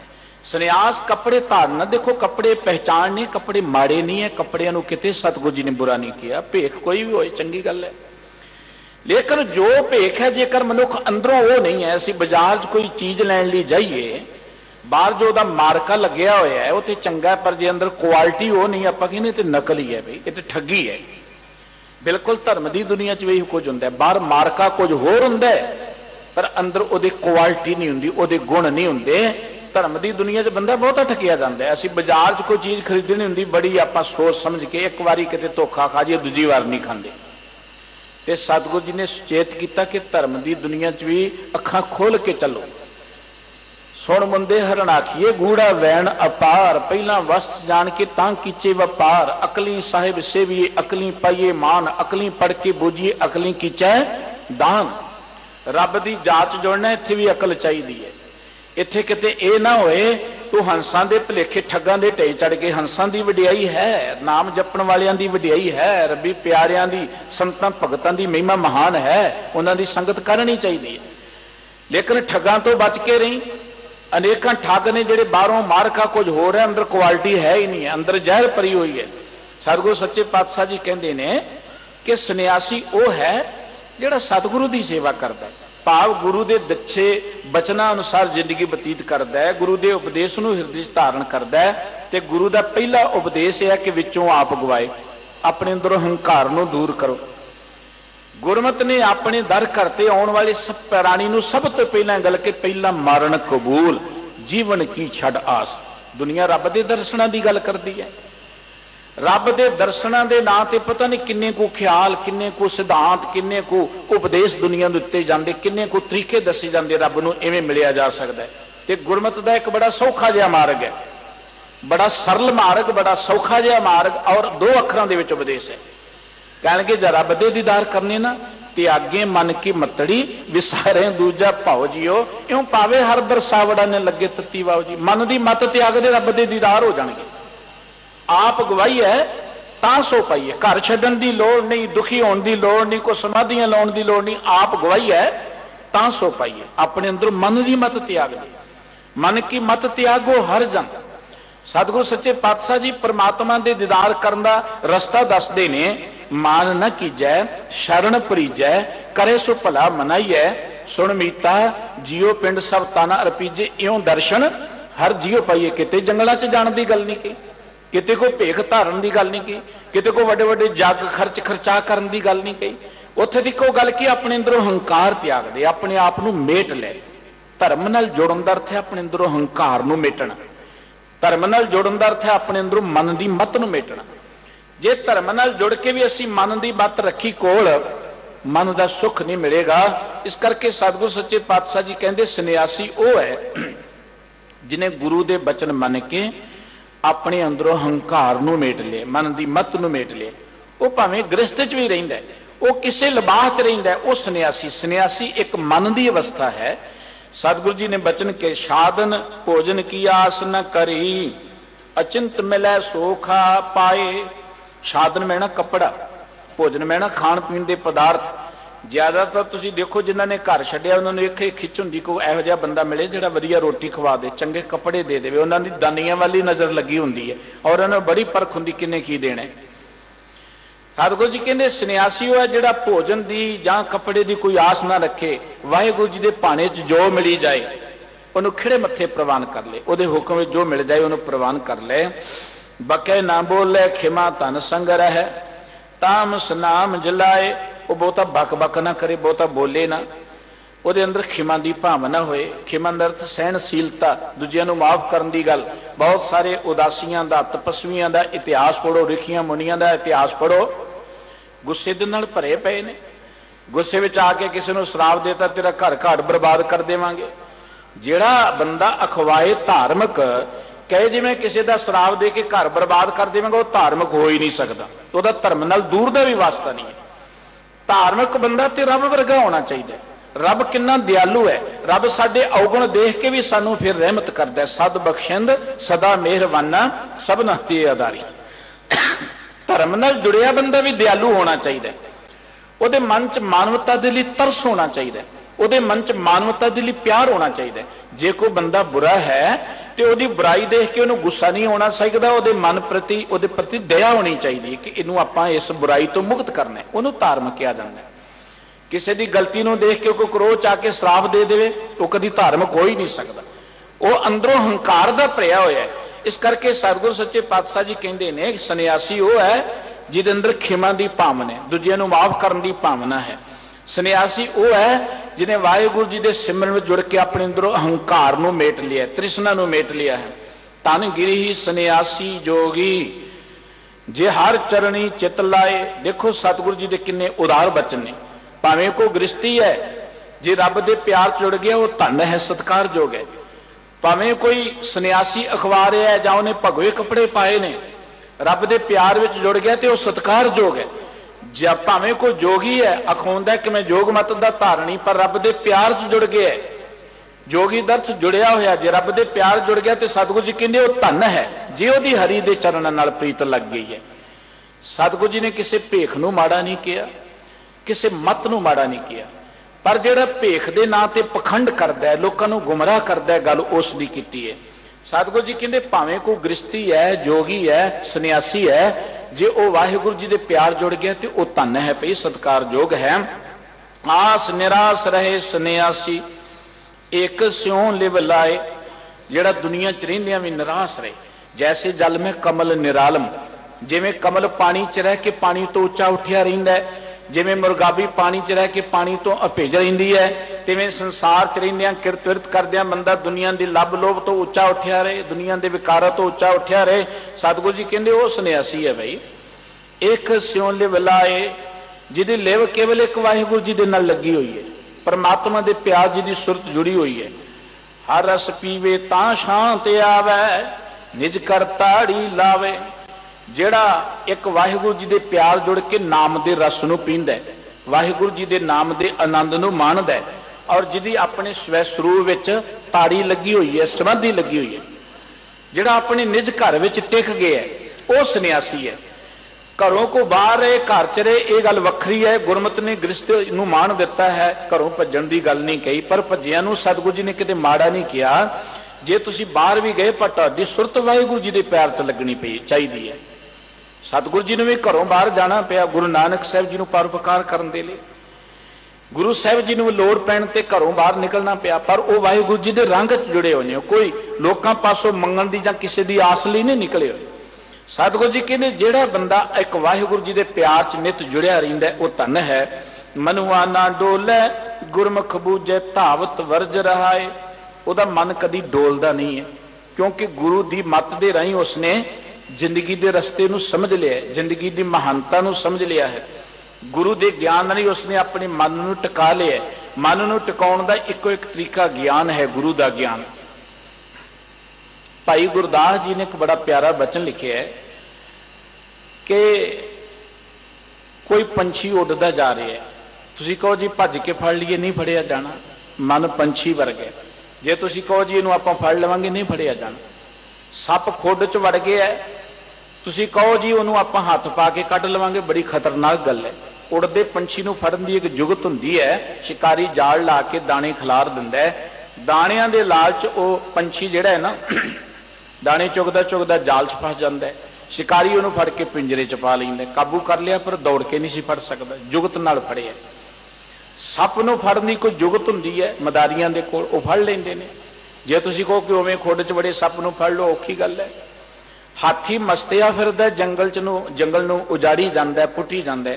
ਤੁਸੀਂ ਕਹੋ ਜੀ ਚਲੋ 2-4 ਬੰਦੇ ਉਹਨੂੰ ਕਾਬੂ ਕਰ ਲਵਾਂਗੇ, ਬੜੀ ਔਖੀ ਗੱਲ, ਖਤਰਨਾਕ ਗੱਲ ਹੈ। ਉਹਨੂੰ ਫੜਨ ਦੇ ਲਈ ਜੁਗਤ ਹੈ ਸ਼ਿਕਾਰੀਆਂ ਕੋਲ। ਟੋਆ ਪੁੱਟ ਕੇ ਉੱਤੇ ਕੱਖ ਕੰਨ ਪਾ ਕੇ ਕਾਗਜ਼ ਦੀ ਹੱਥਣੀ ਖੜੀ ਕਰ ਦਿੰਦੇ ਨੇ। ਹਾਥੀ ਭੁਲੇਖੇ 'ਚ ਆਉਂਦਾ, ਉਸ ਟੋਏ 'ਚ ਡਿੱਗ ਪੈਂਦਾ, ਸਹਿਜੇ ਸਹਿਜੇ ਉਹਨੂੰ ਫਿਰ ਕਾਬੂ ਕਰ ਲੈਂਦੇ ਨੇ। ਮਨ ਨੂੰ ਜੇ ਤੁਸੀਂ ਕਹੋ ਜੀ ਸਮਾਧੀ ਲਾ ਕੇ ਕਾਬੂ ਕਰ ਲਵਾਂਗੇ, ਭੁੱਖੇ ਰਹਿ ਕੇ ਕਾਬੂ ਕਰ ਲਵਾਂਗੇ, ਤੀਰ ਤੇ ਬੈਠ ਕੇ ਕਾਬੂ ਕਰ ਲਵਾਂਗੇ, ਨਹੀਂ ਹੈ ਕਾਬੂ ਹੋਵੇਗਾ। ਮਨ ਨੂੰ ਕਾਬੂ ਕਰਨ ਦਾ ਤਰੀਕਾ ਹੈ ਗੁਰੂ ਦਾ ਗਿਆਨ। ਜਿਉਂ-ਜਿਉਂ ਤੁਸੀਂ ਵਿਚਾਰ ਨਾਲ ਬਾਣੀ ਪੜ੍ਹੋਗੇ, ਮਨ ਬਾਣੀ 'ਚ ਲਿਵਲੀਨ ਹੋਏਗਾ। ਜਿਉਂ-ਜਿਉਂ ਮਨ ਬਾਣੀ 'ਚ ਜੁੜਦਾ ਗਿਆ, ਮਨ ਆਟੋਮੈਟਿਕਲੀ ਪ੍ਰਮਾਤਮਾ ਦੇ ਪਿਆਰ ਜੁੜ ਜਾਏਗਾ। ਮਨ ਨੂੰ ਜੋੜਨ ਦਾ ਸਭ ਤੋਂ ਉੱਤਮ ਤਰੀਕਾ ਹੈ ਗੁਰੂ ਕਾ ਸ਼ਬਦ, ਗੁਰੂ ਕੀ ਬਾਣੀ। ਸਾਹਿਬ ਸ੍ਰੀ ਗੁਰੂ ਗ੍ਰੰਥ ਸਾਹਿਬ ਜੀ ਦਾ ਇੱਕ ਬੜਾ ਪਿਆਰਾ ਬਚਨ ਸੁਖਮਨੀ ਸਾਹਿਬ ਜੀ 'ਚ ਆਪਾਂ ਪੜ੍ਹਦੇ ਹਾਂ।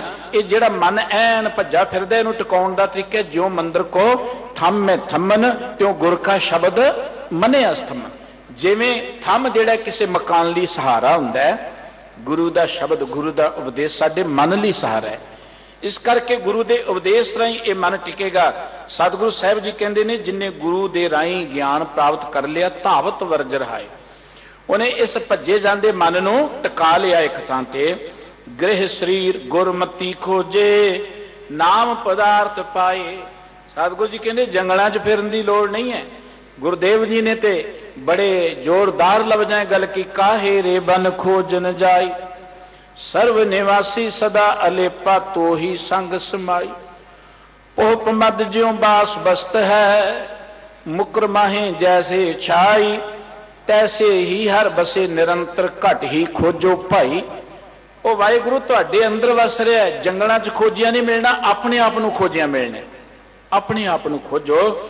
ਸਤਿਗੁਰੂ ਜੀ ਕਹਿੰਦੇ ਨੇ, ਜਿਨ੍ਹਾਂ ਨੇ ਗ੍ਰਹਿ ਸਰੀਰ ਗੁਰਮਤੀ ਖੋਜੇ, ਘਰ 'ਚ ਰਹਿੰਦੇ ਆ, ਗ੍ਰਸਤ 'ਚ ਰਹਿੰਦੇ ਆ, ਗੁਰੂ ਦੀ ਮੱਤ ਦੇ ਰਾਹੀਂ ਆਪਣੇ ਸਰੀਰ ਨੂੰ ਖੋਜਿਆ, ਆਪਣੇ ਸਰੀਰ ਨੂੰ ਭਾਲਿਆ ਹੈ, ਨਾਮ ਪਦਾਰਥ ਪਾਏ। ਉਹਨਾਂ ਨੂੰ ਆਪਣੇ ਅੰਦਰੋਂ ਹੀ ਇਹ ਨਾਮ ਦਾ ਅਮੋਲਕ ਪਦਾਰਥ ਮਿਲ ਜਾਂਦਾ ਹੈ। ਨਾਮ ਜੰਗਲਾਂ 'ਚ ਨਹੀਂ ਹੈ, ਨਾਮ ਕਿਸੇ ਦੇ ਕੰਨਾਂ 'ਚ ਫੂਕਾ ਮਾਰਿਆ ਨਹੀਂ ਮਿਲਣਾ, ਨਾਮ ਕਿਸੇ ਨੇ ਸਾਨੂੰ ਨਹੀਂ ਦੇਣਾ। ਆਪਾਂ ਗੁਰੂ ਦਾ ਉਪਦੇਸ਼ ਸੁਣ ਕੇ ਉਹਨੂੰ ਜਿਉਂ-ਜਿਉਂ ਆਪਣੇ ਮਨ 'ਚ ਵਿਚਾਰਾਂਗੇ, ਗੁਰਬਾਣੀ ਕਹਿੰਦੀ ਉਹ ਨਾਮ ਸਾਨੂੰ ਅੰਦਰੋਂ ਲੱਭ ਪਏਗਾ। ਗੁਜੜਾ ਲੱਦਮ ਲਾਲ ਮੱਥੇ ਹੀ ਪ੍ਰਗਟਤੀ ਆ, ਨਾਮ ਸਾਡੇ ਅੰਦਰ ਹੈ। ਜਿਹੜਾ ਗੁਰੂ ਦੇ ਉਪਦੇਸ਼ ਰਾਹੀਂ ਆਪਣੇ ਸਰੀਰ ਨੂੰ ਖੋਜਦਾ ਹੈ। ਗੁਰਬਾਣੀ ਪੜ੍ਹਨ ਦਾ ਅਰਥ ਹੈ ਰੋਜ਼ ਆਪਣੀ ਸਵੈ ਪੜਚੋਲ ਕਰਨੀ, ਮਨ ਦੇ ਨਾਲ ਗੱਲਬਾਤ ਕਰਨੀ। ਗੁਰਬਾਣੀ ਪੜ੍ਹਨ ਦਾ ਅਰਥ ਕਿਤੇ ਇਹ ਨਹੀਂ ਹੈ ਕਿ ਇੰਨੀਆਂ ਬਾਣੀਆਂ ਪੜ੍ਹੋਗੇ ਤੇ ਤੁਹਾਨੂੰ ਇਹ ਕੁਝ ਮਿਲੇਗਾ। ਬਾਣੀ ਪੜ੍ਹਨ ਵਾਲੇ ਸਤਿਕਾਰਯੋਗ ਨੇ, ਵੱਧ ਤੋਂ ਵੱਧ ਪੜ੍ਹੋ, ਚੰਗੀ ਗੱਲ ਹੈ। ਪਰ ਮਤਾਂ ਸੋਚ ਲੈਣਾ ਕਿ ਇੰਨੀ ਵਾਰੀ ਪੜਾਂਗੇ ਤੇ ਇਹ ਕੁਝ ਮਿਲ ਜਾਏਗਾ, ਇੱਕ ਭਰਮ ਹੈ ਸਾਡੇ ਮਨ 'ਚ। ਬਾਣੀ ਨੂੰ ਵਿਚਾਰ ਨਾਲ ਪੜੋਗੇ, ਬਾਣੀ ਦੇ ਅਨੁਸਾਰ ਜ਼ਿੰਦਗੀ ਬਤੀਤ ਕਰੋਗੇ, ਜੋ ਕੁਝ ਮਿਲੇਗਾ ਤੁਸੀਂ ਉਹਨੂੰ ਗਿਣ ਹੀ ਨਹੀਂ ਸਕੋਗੇ, ਉਹ ਬੜਾ ਅਮੋਲਕ ਹੋਏਗਾ ਜੇ ਗੁਰਬਾਣੀ ਨੂੰ ਵਿਚਾਰ ਨਾਲ ਪੜੋਗੇ। ਸਤਿਗੁਰੂ ਜੀ ਕਹਿੰਦੇ ਜਿਹੜਾ ਗੁਰੂ ਕੇ ਉਪਦੇਸ਼ ਰਾਹੀਂ ਆਪਣੀ ਖੋਜ ਕਰਦਾ ਹੈ, ਗੁਰੂ ਕਾ ਉਪਦੇਸ਼ ਬੰਦੇ ਖੋਜ ਦਿਲ ਹਰ ਰੋਜ਼ ਨਾ ਫਿਰ ਪਰੇਸ਼ਾਨੀ ਮਾਈ। ਆਪਣੇ ਦਿਲ ਦੀ ਖੋਜ ਕਰਿਆ ਕਰ। ਗੁਰਬਾਣੀ ਪੜਨ ਦਾ ਅਰਥ ਹੈ ਕਿ ਕਿਆ ਗੁਰ ਕਹੇ ਕਰੇ ਹਮ ਕਹਾਂ। ਸਤਿਗੁਰੂ ਜੀ ਸਾਨੂੰ ਕਹਿੰਦੇ ਕੀ ਨਹੀਂ ਤੇ ਆਪਾਂ ਕਰਦੇ ਕੀ ਆ। ਜਿਹੜਾ ਇਸ ਤਰ੍ਹਾਂ ਮਨ ਨੂੰ ਖੋਜਦਾ ਹੈ ਉਹ ਨਾਮ ਪਦਾਰਥ ਪਾਏ, ਆਪਣੇ ਅੰਦਰ ਨਾਮ ਪਦਾਰਥ ਨੂੰ ਪ੍ਰਾਪਤ ਕਰ ਲੈਂਦਾ ਹੈ। ਬ੍ਰਹਮਾ ਵਿਸ਼ਨ ਮਹੇਸ਼ ਸ੍ਰੇਸ਼ਟ ਨਾਮ ਰਤੇ ਵਿਚਾਰੀ। ਸਤਿਗੁਰੂ ਸੱਚੇ ਪਾਤਸ਼ਾਹ ਜੀ ਕਹਿੰਦੇ ਦੇਖੋ ਹਿੰਦੂ ਮਤ ਤੇ 3 ਸਤਿਕਾਰਯੋਗ ਦੇਵਤੇ ਮੰਨੇ ਨੇ, ਉਹਨਾਂ ਨੇ ਬ੍ਰਹਮਾ, ਵਿਸ਼ਨੂੰ, ਮਹੇਸ਼ ਜਾਂ ਹੋਰ ਉੱਤਮ ਲੋਕ ਜਿੰਨੇ ਵੀ ਹੋਏ ਨੇ। ਸਤਿਗੁਰੂ ਜੀ ਕਹਿੰਦੇ ਉਹ ਸਾਰੇ ਤਾਂ ਹੀ ਉੱਤਮ ਨੇ ਭਾਵੇਂ ਜਿੰਨੇ ਵੀ ਸ੍ਰੇਸ਼ਟ ਨੇ ਨਾਮ ਕਰਕੇ, ਪ੍ਰਭੂ ਦੇ ਨਾਮ ਨਾਲ ਜੁੜ ਕਰਕੇ ਉਹ ਮਹਾਨ ਨੇ। ਨਾਮ ਤੋਂ ਬਿਨਾਂ ਕੋਈ ਮਹਾਨ ਨਹੀਂ ਬਣ ਸਕਿਆ। ਖਾਣੀ ਬਾਣੀ ਗਗਨ ਪਤਾਲੀ ਜਨਤਾ ਜੋਤ ਤੁਮਾਰੀ। ਇਹ ਵਾਹਿਗੁਰੂ ਜੀਓ, ਖਾਣੀ ਦਾ ਅਰਥ 4 ਖਾਣੀਆਂ ਜਿੱਥੋਂ ਜੀਵ ਪੈਦਾ ਹੁੰਦੇ ਨੇ। ਅੰਡ ਜੇਰਸ ਸੇਤਜ ਉਜਬ ਜਿਹੜੀਆਂ 4 ਖਾਣੀਆਂ ਮੰਨੀਆਂ ਨੇ। ਸਤਿਗੁਰੂ ਜੀ ਕਹਿੰਦੇ ਚੌਂ ਖਾਣੀਆਂ ਦੇ ਵਿੱਚ, ਸਾਰੀਆਂ ਬਾਣੀਆਂ ਦੇ ਵਿੱਚ, ਆਕਾਸ਼ ਵਿੱਚ, ਪਤਾਲ ਵਿੱਚ, ਸਾਰੇ ਜੀਵਾਂ ਜਨਤਾਂ ਦੇ ਵਿੱਚ ਜਿੱਧਰ ਦੇਖਦੇ ਵਾਹਿਗੁਰੂ ਜੀ ਤੁਹਾਡੀ ਜੋਤ ਹੀ ਵਸੀ ਹੋਈ ਹੈ, ਤੁਹਾਡਾ ਹੀ ਸਰੂਪ ਵਸਿਆ ਹੋਇਆ ਹੈ। ਸਭ ਸੁਖ ਮੁਕਤ ਨਾਮ ਧੁਨ ਬਾਣੀ, ਸੱਚ ਨਾਮ ਉਰ ਧਾਰੀ। ਜਦੋਂ ਕੋਈ ਮਨੁੱਖ ਗੁਰੂ ਦੇ ਉਪਦੇਸ਼ ਰਾਹੀਂ ਸੱਚ ਨਾਮ ਦਾ ਅਰਥ ਕਿ ਸਦਾ ਕਾਇਮ ਰਹਿਣ ਵਾਲੇ ਵਾਹਿਗੁਰੂ ਜੀ ਦੇ ਨਾਮ ਨੂੰ ਆਪਣੇ ਹਿਰਦੇ ਵਿੱਚ ਧਾਰਨ ਕਰ ਲੈਂਦਾ ਹੈ, ਵਸਾ ਲੈਂਦਾ ਹੈ, ਜਾਂ ਮਨ ਕਰਕੇ ਵਾਹਿਗੁਰੂ ਜੀ ਦੇ ਪਿਆਰ ਵਿੱਚ ਜੁੜ ਜਾਂਦਾ ਹੈ, ਫਿਰ ਸਭ ਸੁੱਖ, ਉਹਨੂੰ ਸਾਰੇ ਸੁੱਖ ਮਿਲ ਜਾਂਦੇ ਨੇ। ਗੁਰਬਾਣੀ ਦਾ ਬਚਨ ਹੈ ਕਿ ਜਿਹਨੂੰ ਨਾਮ ਦੀ ਦਾਤ ਮਿਲ ਗਈ, ਨਾਮ ਜਿਹੜਾ ਇੱਛਾ ਪੂਰਕ ਸਰਬ ਸੁਖ ਦਾਤਾ ਹਰ, ਜਾ ਕੇ ਵਸ ਹੈ ਕਾਮ ਤੇਨਾ। ਜਪ ਮਨ ਸਤਨਾਮ ਸਦਾ ਸਤਨਾਮ, ਹਲਤ ਪਲਤ ਮੁਖ ਉਜਲ ਹੋਈ ਹੈ, ਨਿਤ ਧਿਆਈਏ ਹਰ ਪੁਰਖ ਨਿਰੰਜਨ। ਵਾਹਿਗੁਰੂ ਜੀ ਦਾ ਸਿਮਰਨ ਕੀਤਿਆਂ ਸਭ ਸੁੱਖ ਮਿਲ ਜਾਂਦੇ ਨੇ।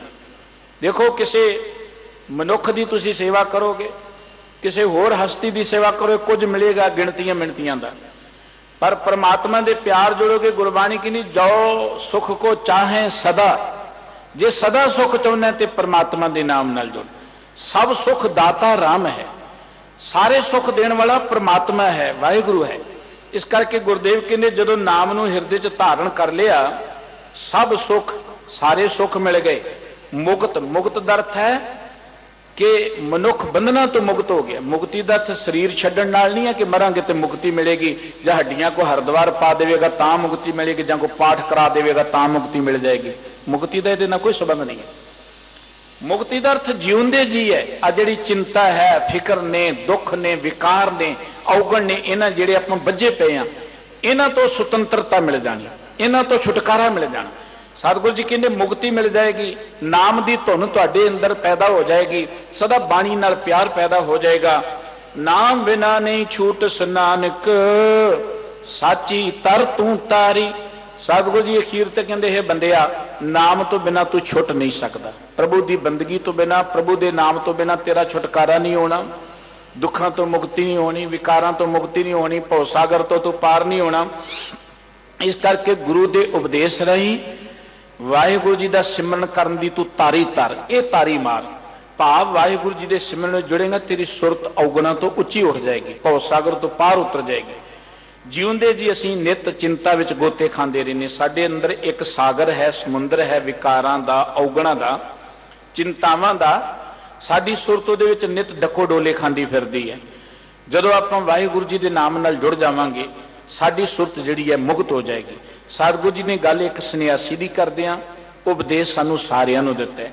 ਇਹ ਗੱਲ ਇਕੱਲੇ ਸੰਨਿਆਸੀ ਦੀ ਨਹੀਂ ਹੈ, ਸਿੱਖ ਲਈ ਵੀ ਓਨੀ ਢੁਕਵੀਂ ਹੈ ਕਿ ਇਕੱਲਾ ਕੋਈ ਲਿਬਾਸ ਪਾ ਕੇ ਸਿੱਖ ਨਹੀਂ ਬਣ ਸਕਦਾ। ਬਾਹਰੀ ਕਕਾਰ ਮੁਬਾਰਕ ਨੇ ਸਾਡੀ ਪਹਿਚਾਣ ਹੈ, ਪਰ ਜੇ ਬਾਹਰ ਕਕਾਰ ਨੇ ਤੇ ਅੰਦਰ ਅੱਗ ਲੁਕੀ ਬੈਠੀ ਹੈ, ਅੰਦਰ ਸਵਾਹ ਲੁਕੀ ਬੈਠੀ ਹੈ। ਕਕਾਰ ਸਾਡਾ ਪਾਰ ਉਤਾਰਾ ਨਹੀਂ ਕਰਨਗੇ, ਹੋਣੇ ਚਾਹੀਦੇ ਨੇ। ਇਹ ਗੁਰੂ ਦਾ ਰੂਪ ਦਿੱਤਾ ਹੋਇਆ, ਇਹਨਾਂ ਪਿਆਰ ਕਰਨਾ ਚਾਹੀਦਾ ਹੈ।